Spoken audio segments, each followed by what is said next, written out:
teníamos un trabajo para hoy, ¿verdad? Que tienen que presentar. Decirles que en el portal tienen varios ejercicios, pero no se asusten por eso, porque no tienen fecha. Saben que de hoy en 8 no hay clases por ser lunes santo, ¿verdad? Y el otro lunes, por ser el lunes de Pascua, tampoco. Entonces, lo que quedan prácticamente del trimestre son 3 clases más o 2, algo así. Entonces, tienen algunas cosas como hemos como practicado el tema de los profetas, y se recuerdan que habíamos dejado un YouTube, pues, de algo actual que está pasando para ver el tema de la justicia, o que ustedes tenían libertad para escoger algún tema que ustedes vieran donde se podía aplicar el tema del profetismo, sobre todo de los que estamos viendo, los profetas que estamos viendo. No sé si lograron hacer algo, pero las tareas para subirlas están abiertas para cuando ustedes lo puedan hacer. Lo importante es que ustedes capten que nosotros, pues lo que estudiamos es algo que bueno, es teología, ¿verdad? Pero dentro de esa teología, lo que nosotros reflexionamos es la revelación que Dios hace de Él mismo al ser humano. Entonces, esa es la reflexión, y esa reflexión se puso por escrito y la tenemos en Sagrada Escritura, que es el diplomado que ustedes están estudiando. Permítame un momentito, que algo me está pasando y me estoy quedando sin batería.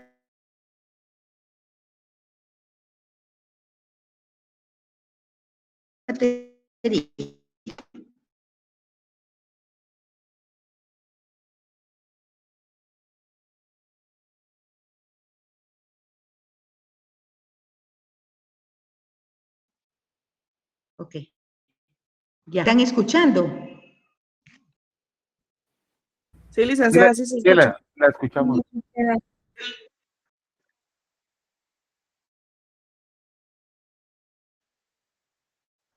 Ah, es que se le fue también, o me siguieron escuchando. La estamos escuchando, licenciada. La escuchamos perfectamente. Muy bien. Bueno, entonces les estaba comentando que teníamos ese trabajo, no sé si lograron hacer algo del trabajo anterior que quieran comentar. Y también les estaba diciendo que esos trabajos, para que los suban, está abierto, no tienen fecha de cierre.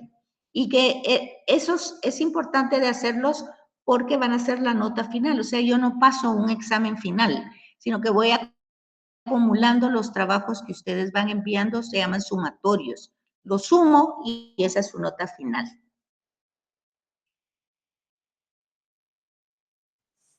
¿Me escuchan? Sí, licenciada, son como 5 tareas, ¿verdad?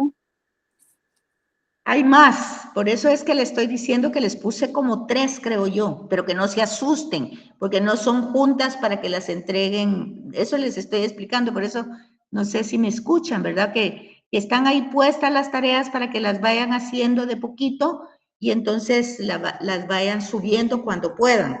El trimestre se acaba a finales de abril, entonces ya vamos por la recta final.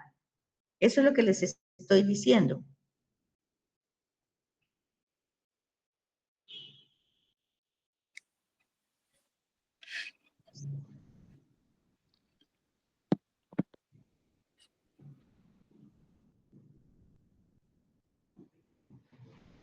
Sí, ¿hay alguien que haya trabajado algo de lo que hicimos, lo que hablamos la semana pasada?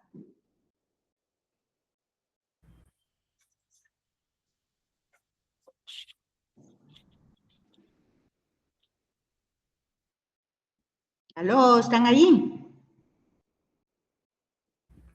Sí, licenciada, aquí estamos, sí. Yo sí mandé la tarea, la mandé hoy en la mañana.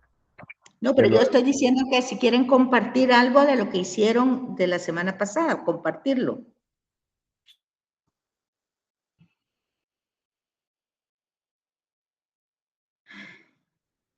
Bueno, entonces, como parece que no hay como deseo de trabajar, les voy a decir lo que tienen en el portal para hacer, ¿verdad?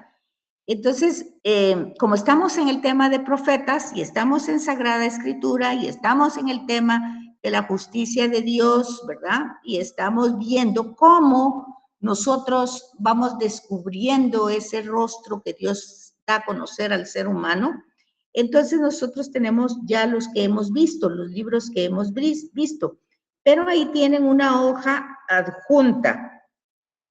Y esa hoja adjunta, que la tienen ahí en el portal, pues tiene distintas citas para que ustedes las vayan estudiando. Entonces, por ejemplo, está el número 1 que habla de la justicia de Dios contra una religión vacía. Y la cita es Amós 5, del 21 al 24. Entonces, el mensaje se sintetiza con que nosotros podemos dar culto a Dios, pero si nuestro culto está acompañado con temas de injusticia, llámese el que quiera, el que sea, ¿verdad? El tema de injusticia hacia los otros. Si tenemos un negocio, no damos buenas las medidas, si no pagamos lo justo, en fin, cada quien sabrá el tema de injusticia que puede desarrollarse. Entonces, vamos viendo cómo en el profeta la denuncia es eso, que el culto está vacío cuando nuestras acciones contradicen lo que Dios ha revelado, que no es justamente una normativa, sino que Dios se ha manifestado como Padre, se ha manifestado como cercano, como amoroso. Y entonces, aquí es donde nosotros tenemos en el Evangelio de Mateo, que esa denuncia que hace Amós en su contexto, o sea que cuando yo entre a este texto, yo tengo que leer la introducción de Amós, como hemos visto. Tengo que leer la introducción de Amós. Tengo que poner el contexto de Amós 5, 21 al 24, lo tengo que poner en contexto, es decir, no tengo que leer solo del 21 al 24, tengo que ver qué dice un poco arriba, qué dice un poco abajo, qué dice la nota de pie de página, para yo entender el contexto de Amós en su época, por qué razón está diciendo lo que dice, y luego caminar hasta Jesús y darme cuenta en el Evangelio de Mateo, solo un versículo 23 del capítulo 23, Jesús critica a quienes cumplen normas, pero olvidan lo esencial, que es la justicia, la misericordia y la fidelidad. Entonces, ahí es donde nosotros tenemos, acuérdense que dice que la palabra de Dios es como una espada de doble filo, ¿verdad? Porque tiene que conmover, tiene que hacer reflexionar, tiene que cuestionar. Entonces, son unos ejercicios para que ustedes mismos se evalúen si la palabra de Dios produce esos efectos y si de alguna manera yo logro entrar en el texto y descubrir cómo es Dios que me está hablando a través de este estudio, ¿verdad? Porque tal vez yo lo estoy haciendo para estudiar y tener un conocimiento, pero como es teología y es Sagrada Escritura, pues necesariamente vamos a entrar en una especie de conocimiento a una persona. Y esta persona pues se comunica, se da a conocer, y entonces en ese momento, tomándolo en serio, pues venimos a ser el tú de ese yo que se está revelando, manifestando, y que lo ha hecho desde el antiguo, y luego conectarlo con Jesús, y luego conectarlo con nosotros y nuestra vida cotidiana, que tanto pasa, que tanto... Ese sería como el número 1. El número 2 habla de Oseas, otro profeta. Un poco con la misma realidad que Dios quiere misericordia, no sacrificios. Eso en la Cuaresma se ha tocado bastante, ¿verdad? Entonces, solo es un versículo, o sea, capítulo 6, versículo 6. Pero también después me lleva a Mateo, ¿verdad? Capítulo 9, versículo 13, que Jesús cita a Oseas. Entonces, aquí hay como una pedagogía que debemos comprender. El Antiguo Testamento es como de alguna manera las figuras, las personas que van apareciendo en los textos del Antiguo Testamento son figuras que de alguna manera van a llegar a su plenitud o van a llegar a dar el mensaje más claro en la persona de Jesús.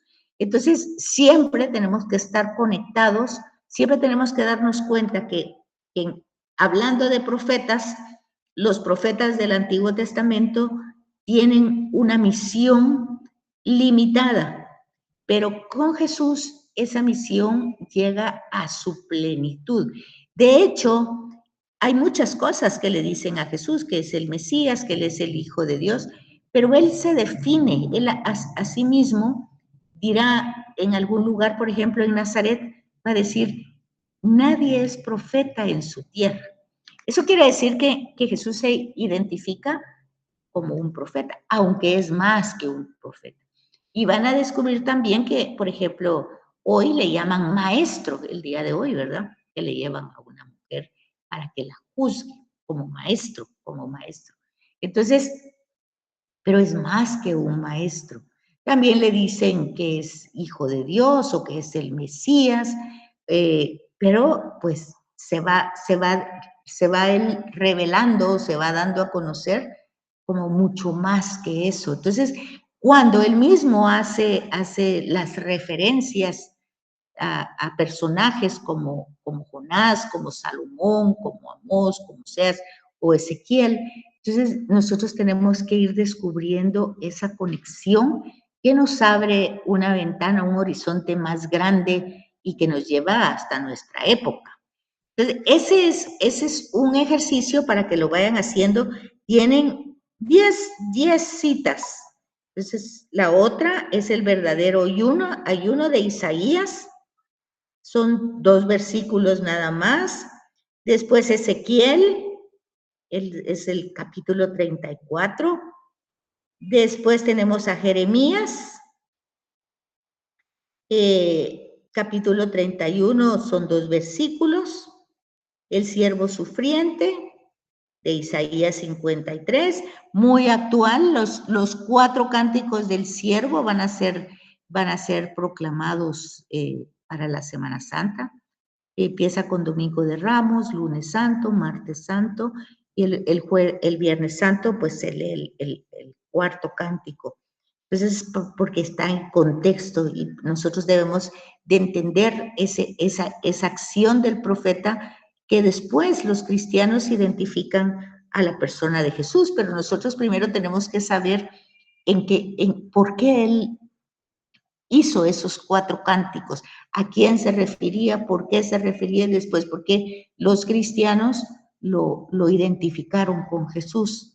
Todo eso pues nos tendrá que llevar a pensar y a reflexionar. También la conversión real, porque todo esto nos tiene que, no es una cuaresma más, no es una pascua más, ahora estamos estudiando, tenemos que ir viendo cómo estos cursos que estamos recibiendo como una autoevaluación de ustedes mismos, ¿verdad?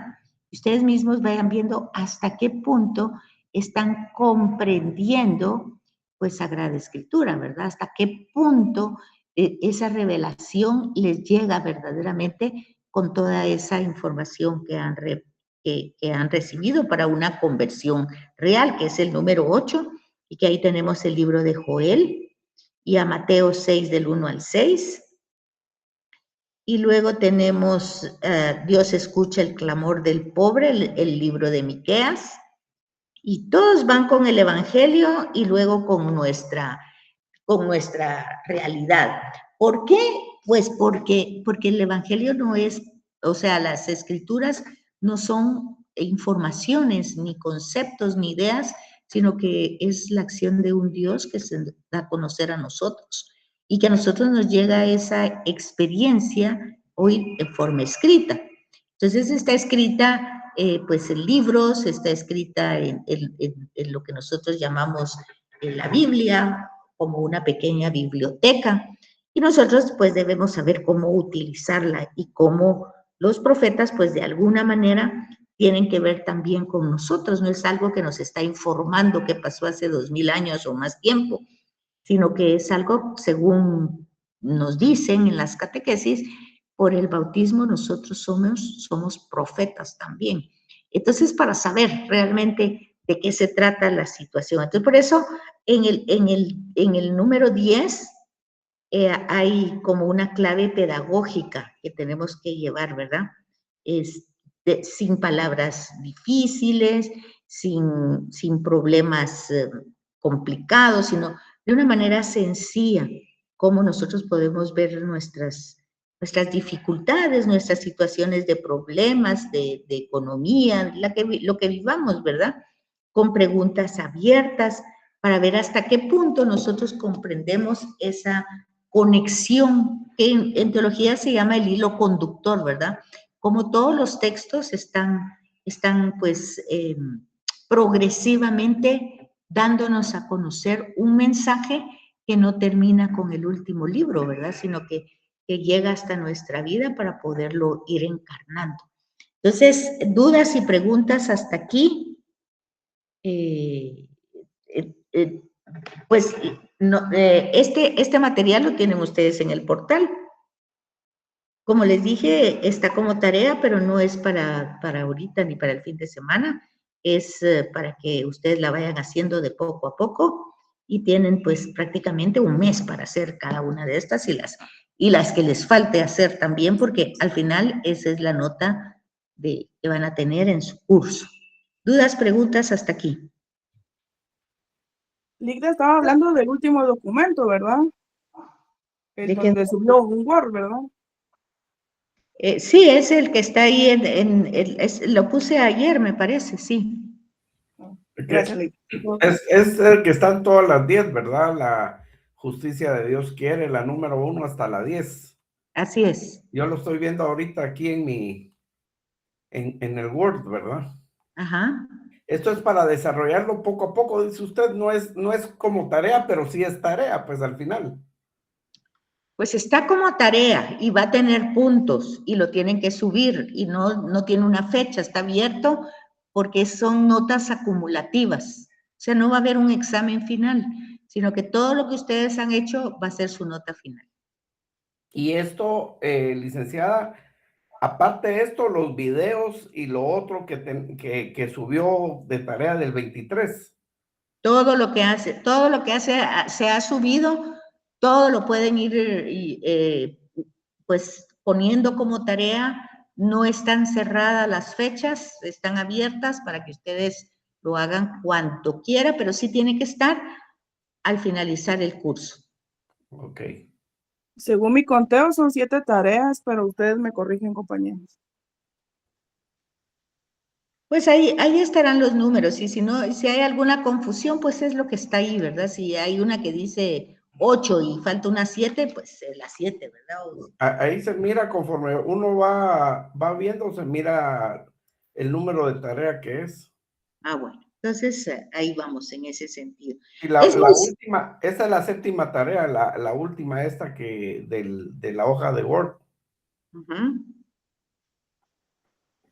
Bueno, yo quisiera que ustedes me comentaran cómo les fue con la práctica de una realidad guatemalteca, si lo lograron hacer, si no lo hicieron, si les parece difícil, porque al final de cuentas el tema de Sagrada Escritura se tiene que aplicar a la realidad. Entonces es como ver una realidad que vivimos, ya sea a nivel familiar, a nivel guatemalteco. Imagínense, por ejemplo, hoy se anunciaba un paro.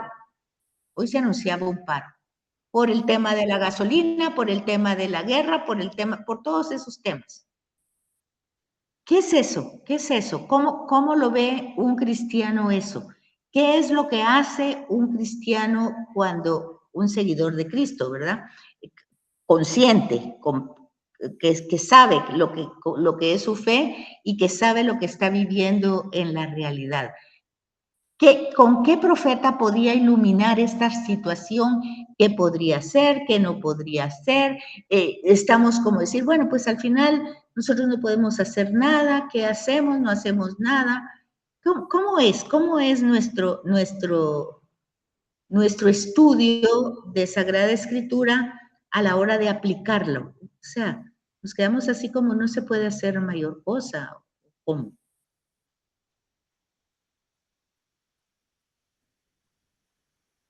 ¿Sí entienden lo que les pregunto? Sí, Sí, licenciada, yo traté de hacerlo y más o menos pues hice algunas. Por ejemplo, estaba viendo la de Oseas, capítulo 2, del 5 al 12, y ahí pues nos habla del sistema de corrupción. En ese sistema de corrupción o abuso de poder, podemos decir, ¿no? Yo aquí estaba viendo la noticia de los 20 reos que se escaparon de la cárcel. Ah, mire qué bonito, muy bien. Que en práctica, pues vemos que se escaparon y nadie sabía cómo, cuándo, dónde, cómo sucedió, pero que al final en las investigaciones que hicieron, pues se dieron cuenta de que aquí hubo corrupción.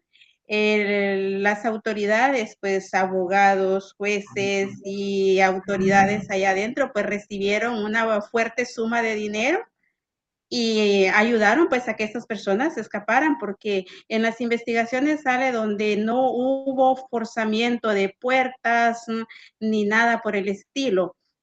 Entonces aquí pues yo lo asociaba a la predicación del profeta Amos, como él denuncia este tipo de corrupción que sucede, ¿no? Pues de las autoridades, de esas personas que tienen poder, pues se les es fácil ver la cuestión económica y no les interesa poner en peligro la vida del ser humano. Vemos que esto no sucedía solo en tiempos del profeta, sino que sucede en la actualidad, este tipo de corrupciones, donde las personas que tienen el poder no ven la dignidad, no ven el respeto de las demás personas antes de un bien económico, de un lucro, ¿no? De ellos están viendo la cuestión económica y como dice el profeta en algunas ocasiones, no me recuerdo si es él, no les importa aplastar la cabeza de las personas en el suelo para poder conseguir un bien económico.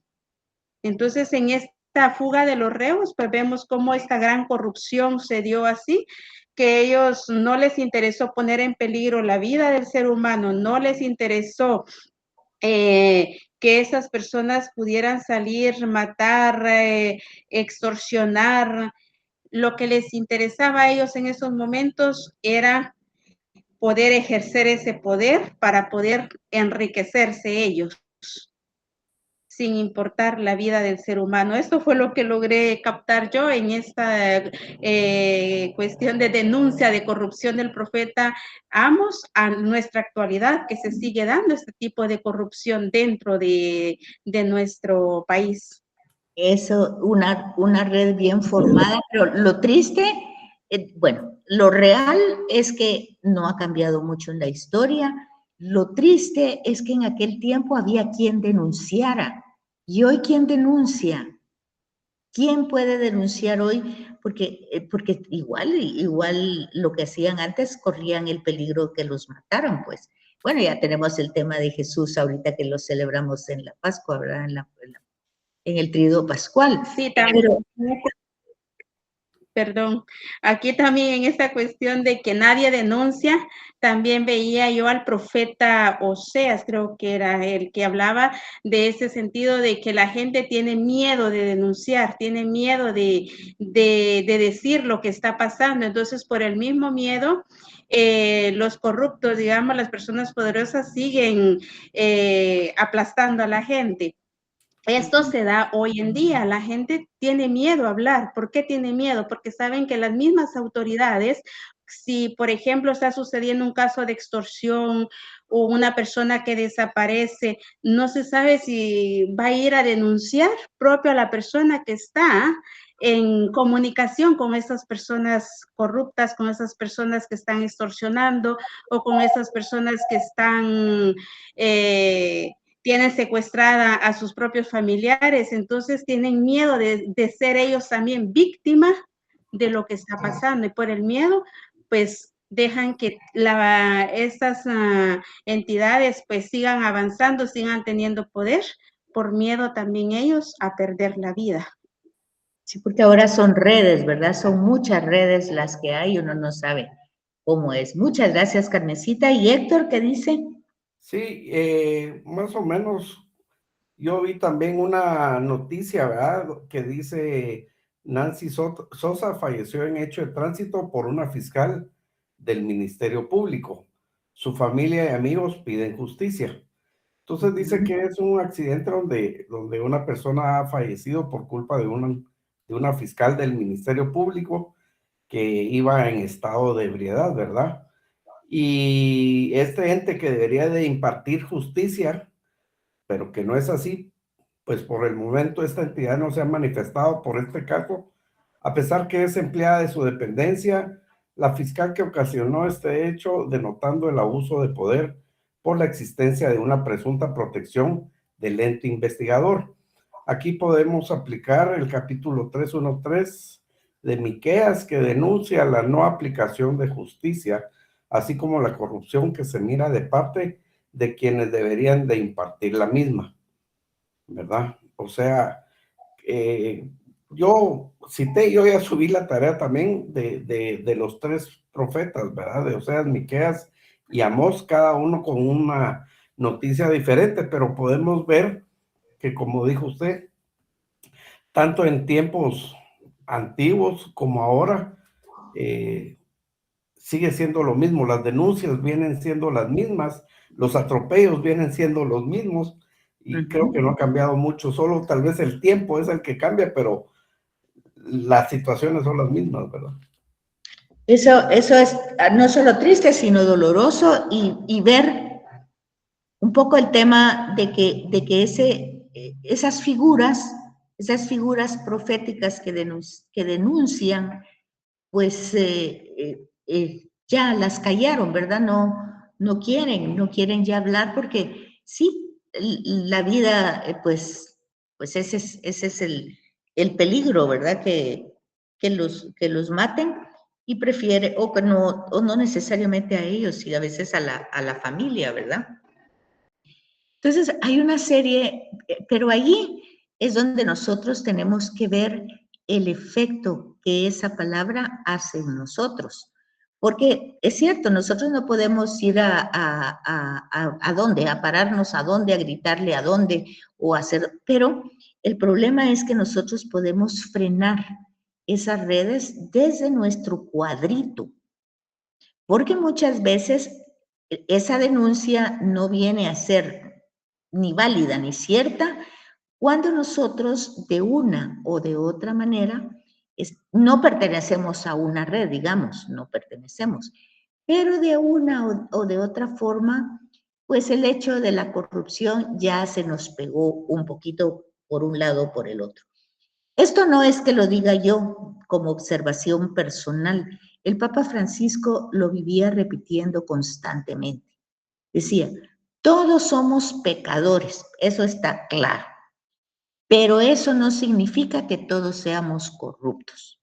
O sea, que haya en nuestra ya manera de ser el aprovecharse, el oportunismo, el sacar ventaja, todo lo hacen.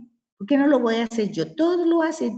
Entonces, temas que eran, que dijera yo, no hablando de valores morales, porque esa es otra historia, temas donde el cristianismo se encarna como parte de la identidad de seguidor de Cristo, pues resulta que es muy triste darse cuenta de que no solo no denunciamos, sino que ya somos parte de. Si ustedes quieren, en forma micra, pero ya somos parte. O sea, ya tenemos ese pensamiento, ya tenemos que todo lo hacen porque no lo voy a hacer yo. Esa es la parte que el Papa Francisco siempre vivía diciendo eso, ¿verdad? Que pecadores sí somos, y mucho, pero eso no significa que seamos corruptos. O sea, hay un pecado diferente, si ustedes lo notan, en la corrupción, porque es un pecado social. O sea, siempre el pecado golpea, no es como cuando se tira una piedrecita en un lago, ¿verdad? Que va haciendo como círculos. Y por eso Génesis del 1 al 11 nos presenta cómo empieza el pecado individual de soberbia o de lo que ustedes quieran, y luego pues ya va el homicidio, y luego ya va el poderío y el sacar ventaja, y luego ya viene el diluvio, y luego ya nadie se entiende en la Torre de Babel. Entonces, cómo eso va creciendo Son actos que crecen, que se desarrollan, porque no solo son individuales, parece que yo lo hago, pero afecta, pero más cuando esos pecados son estructuras.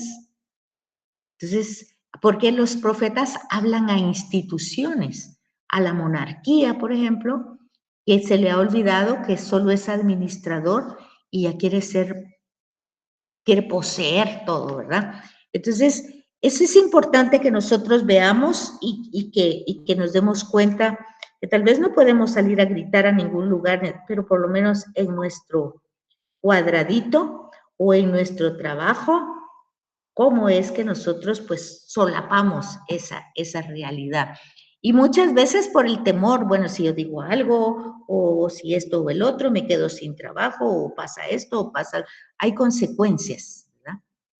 Pero eso es el profetismo. Siempre el profetismo hubo consecuencias. ¿Sí, Carmen? Sí, por ejemplo, yo estaba reflexionando en mi trabajo. Yo trabajo en la Universidad de San Carlos. Usted, Betsy, está aquí en Guatemala. Ahorita, Conoce, sí, dígame. pero sí conoce nuestra realidad, ¿verdad? Sí. Entonces, con la Universidad de San Carlos tenemos el gran problema de nuestras autoridades. Tal vez ha escuchado de que de hecho nosotros le decimos al actual rector, no le decimos rector, sino que usurpador, ¿verdad? Porque pues consideramos que él llegó a ese puesto político por un fraude tremendo, ¿verdad? Que lo supo hacer muy bien porque es una persona muy inteligente y muy estratégica para esos fines. Entonces, ahora pues se quiere reelegir y está usando todo tipo de artimañas por todos lados y sus contactos y todos sus conectes para poder perseverar en el poder. Pero entre las cosas que está haciendo es empezando, ya se imagina lo de siempre, ¿verdad? A ofrecer todo tipo de cosas con tal de que la gente vote por él. Entonces estábamos un día platicando porque iba a haber una elección en la Facultad de Medicina, que es donde yo trabajo, iba a haber una elección y entonces había una tensión entre el grupo que lo apoya a Mazariegos y el otro que es totalmente contrario, ¿verdad? Pues el totalmente contrario no es que sea tan bueno que digamos, no, tampoco no es que nos guste tanto, pero definitivamente no consideramos que Mazariegos deba seguir ahí, ¿verdad? La cosa es de que entre el grupo había una compañera que estaba molesta porque oía que la mayoría de nosotros iba a votar por la contra, ¿verdad? Del usurpador. Entonces ella estaba furiosa queriéndonos convencer, pero entre las cosas que ella decía era de que él había ofrecido hacernos un parqueo, ¿verdad? De no sé cuántos niveles, y que había también ofrecido darles plazas a los interinos, que cuando todos hemos entrado a trabajar ahí por oposiciones, ¿verdad? Nos hemos sometido a exámenes, hemos pasado entrevistas y todo el proceso, pero ahorita está ofreciendo a todos los interinos que les va a dar la plaza 011 así nomás sin pasar por ningún proceso. O sea, está ofreciendo un gran pastel, ¿verdad? Con tal de que voten por él. Pero ella decía que a ella no le importaba, ¿verdad? A ella no le importaba o sea, que él volviera a ser el rector, que ella pensaba que cualquiera era corrupto, que todos los anteriores habían sido corruptos, y que lo mismo habían hecho los anteriores de lo que pudiera hacer este. Robar, como que dio a entender, pues, con que no nos afecte directamente a nosotros, ¿verdad? En nuestro trabajo. Entonces, que a ella, que deberíamos de tomar en cuenta los beneficios que íbamos a tener, ¿verdad? Íbamos a tener si votábamos, pues, por este lado, ¿verdad? Entonces, sí me llamaba eso la atención, ¿verdad? Porque pues, es una persona que pues es católica, ¿verdad? Es católica, carga en procesiones, ¿verdad? Entonces todas estas cosas y decía yo, pues, no sé, yo no me ponía yo a reflexionar. A mí pues me gusta ir a ver procesiones también, ¿verdad? No cargo ni nada, pero sí me gusta ir a ver, pero pues me ponía a pensar cómo puedo preferir que mi relación con Dios sea cargar una procesión y no al menos con el voto, como dice usted, Betsy, ¿verdad? En nuestro pedacito hay cosas que podemos hacer, ¿verdad? Tal vez no irnos digamos, a inmolar, ¿verdad? Para que nos maten, pero al menos, dice uno, con el voto, en mi caso, ¿verdad? En mi situación, con el voto puedo hacer lo posible, ¿verdad? Porque la corrupción, pues, no siga. Entonces, y así estábamos todos. En ese grupo éramos como 12 y 11 íbamos a votar por el contra, ¿verdad? Y solo ella estaba molesta porque veía que ya iba a perder, ¿verdad? De hecho, en la facultad perdió el grupo a favor del usurpador. Entonces, ya estaba ella estresada porque miraba que todos íbamos a votar por la contra. Pero sí, ¿verdad? O sea, con nuestro voto podemos también escoger, porque, por ejemplo, usted sabe, ¿verdad? Que cuando ya van a hacer las elecciones a nivel nacional, aparecen las bolsas solidarias, los comedores solidarios, acarrean, ¿verdad? Un montón de gente y les regalan todo lo que pueden, y ahí sí que por una gallinita, por una palangana, por una bolsita de víveres, votan por personas que sabemos, ¿verdad? Que son corruptas, que sabemos que no, claro, no hay mucho que escoger, porque aquí casi que todos son así, pero el menos peor, dice uno, ¿verdad? El que pudiera ayudarnos un poquito más, ¿verdad? Ese es mi comentario. Y bueno, también, ¿verdad? Lo relacionado con Miqueas, con Oseas y Amós, ¿verdad? Que ellos, digamos, protestan en contra de la injusticia, en contra del fraude y en contra de la corrupción.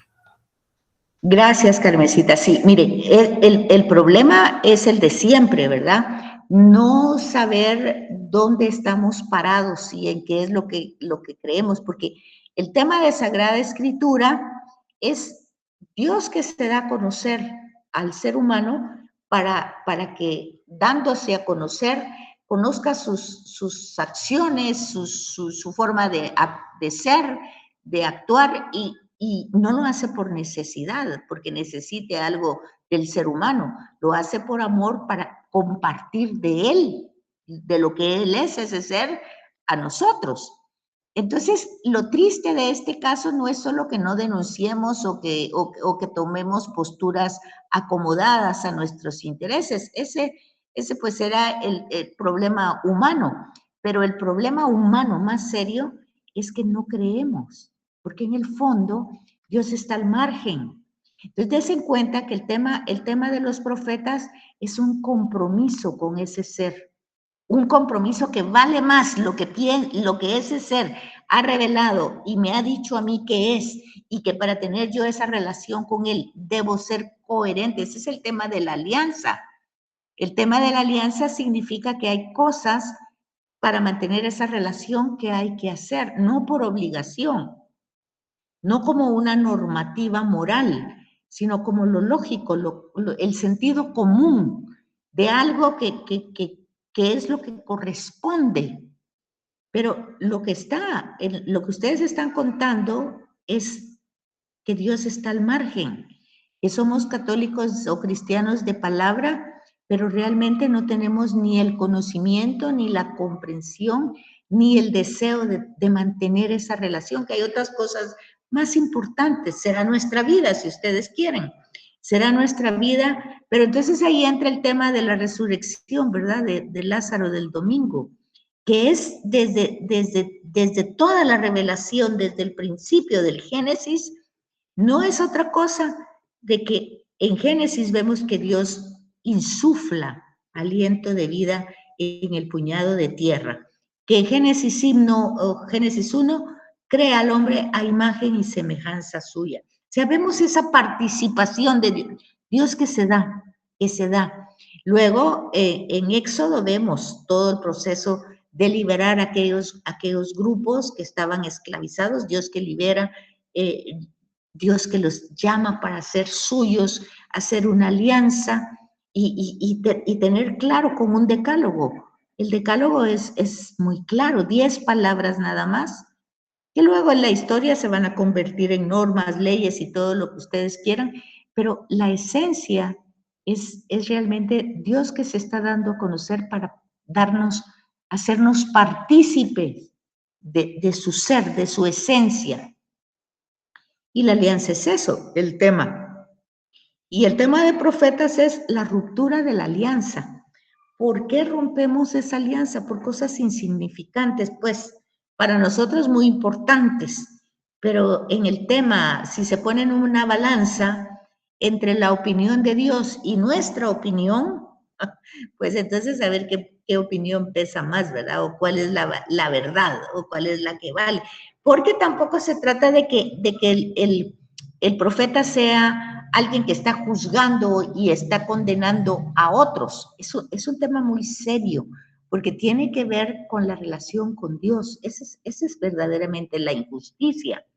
La injusticia es que si Dios lo ha creado todo, se ha dado a conocer, se ha manifestado, se ha revelado, se ha encarnado, todo lo que ustedes están estudiando en Sagrada Escritura, si todo eso lo ha hecho, y luego nosotros nos quedamos con opiniones, comentarios, miedos, y al final la relación con Dios pues se pone abajo del tapete, por lo que sea, porque es más importante lo que sea, mi trabajo o qué sé yo, cualquier cosa.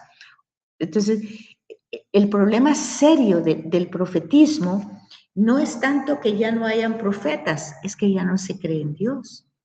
Porque el profeta siempre va a tener miedo de hablar, siempre se va a quejar en algún momento con el mismo Dios, pero siempre va a recibir la misma respuesta. Yo estoy ahí, tú no tengas miedo. Yo voy a actuar, tú no te... O sea, tienes que creerme. Para hacer eso, lo que haces tienes que creerme. Tienes que creer lo que yo digo. Y eso pues tampoco parece que al final si hiciéramos una evaluación como que ya no creemos en nada de esas cosas, más que lo que hacemos por nuestros propios medios. Entonces, en el fondo, si ustedes ven el tema del profetismo, que de eso se trata esta tarea, que ustedes se vayan dando cuenta, vayan cayendo en la cuenta con las realidades de injusticia que pasa. El problema no es la injusticia, porque la injusticia, como ustedes bien dicen, ha existido siempre. De hecho, la celebración de la pasión, muerte y resurrección de Jesús de parte de la humanidad es una gran injusticia, una gran injusticia. Pero ahí tenemos al Dios de la vida, al Dios que resucita. Lo vimos ayer en Lázaro, que aunque bueno, Lázaro vuelve a morir, pero el punto es, Dios ha ofrecido, ha participado de su esencia con el ser humano, y esa es la esencia. Cuando le dice a Moisés, yo soy, ¿quién eres para que yo vaya al faraón? Yo soy el que soy, o sea, no es arbitrario, no es hoy una cosa y mañana otro, Él es una realidad que existe. Y aquí es donde viene la reflexión realmente teológica. Ese ser ha compartido de su esencia con nosotros. Y nosotros lo hemos confirmado en los sacramentos, aunque no los hayamos entendido muy bien, pero eso significa la gracia de participar de esa realidad. Entonces, todo eso es lo que significa la resurrección. Porque Lázaro se va a volver a morir, pero esa no es la promesa de Dios. La promesa de Dios es que aunque nosotros ya no estemos físicamente porque nos morimos, Él sí está, porque Él es. Y seguimos participando de lo que Él es. O sea, somos rescatados. El anástasis es que somos levantados, somos sacados. Y Pablo lo va a decir de otra manera, pone una metáfora como ejemplo, ¿verdad? O sea, se siembra el cuerpo corrupto para que surja un cuerpo glorioso. Entonces, eso como que ya no lo creemos. Entonces es importante que en estos estudios, por eso son los ejercicios, para que se den cuenta ustedes de que eso es algo que se debe poner en práctica. Es igual que manejar carro. No se maneja solo con la teoría. O sea, se tiene que subir un carro y tiene que empezar a manejarlo para poder tener la práctica. Igual es la Sagrada Escritura y la teología. Ahí están pero tienen que dejar de ser ideas y conceptos para que se vuelvan parte de la vida. Sí, Irma, dígame, yo creo que ya no tenemos solo un minuto. Ya es hora. Eso es lo que me va a decir. Sí, mira. Bueno, pues entonces ya es hora, entonces ahí les queda eso para irlo trabajando, como les digo, tienen un mes ahí para hacerlo, vayan haciéndolo a su paso, traten de encontrarle todo el sentido y así pues enriquecer esa relación, si fuera posible. Entonces que pasen buena noche, que descansen. Gracias, licenciada. Feliz noche, licenciada. Que descansen. Gracias, licenciada. Noches. Buenas noches.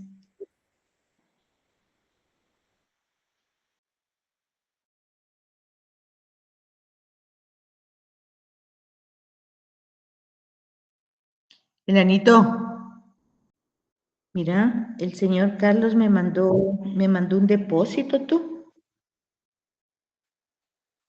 El que le diste el almuerzo, la comida. Oí, puso esto ahí.